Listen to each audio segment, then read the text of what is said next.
జగన్మోహన్ రెడ్డి లాగా Vijayawada to Davos via London పాపం కుమార్తెని London లో ఎక్కించుకుని ఫ్యామిలీ మొత్తాన్ని తీసుకువెళ్లి అదేదో ఒక ఇంటర్నేషనల్ హాలిడే ఆయన దావోస్ వెళ్ళటం అంటే స్విట్జర్లాండ్ మంచు పర్వతాల్లో పాపం ఆయన ఆడుకోవటం కోసం మంచు బొమ్మలు తయారు చేయటం కోసం ఆయన వెళ్ళాడు. అటువంటి హాలిడేకి వెళ్ళలేదు సార్ చంద్రబాబు నాయుడు గారు కోట్లు తగలేసి స్పెషల్ ఫ్లైట్ వేసుకునే వెళ్ళా.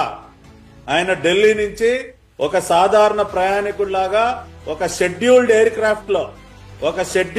క్రాఫ్ట్ లో దావోస్ వెళ్లారు. ఆయన వణుకు పుట్టే చలిలో మీరు చూశారు చంద్రబాబు నాయుడు గారు ఆయన వేసుకునేటటువంటి సాధారణమైనటువంటి ప్యాంటు చొక్కా వేసుకునే ఆయన దావోస్ వీధుల్లో తిరిగారు.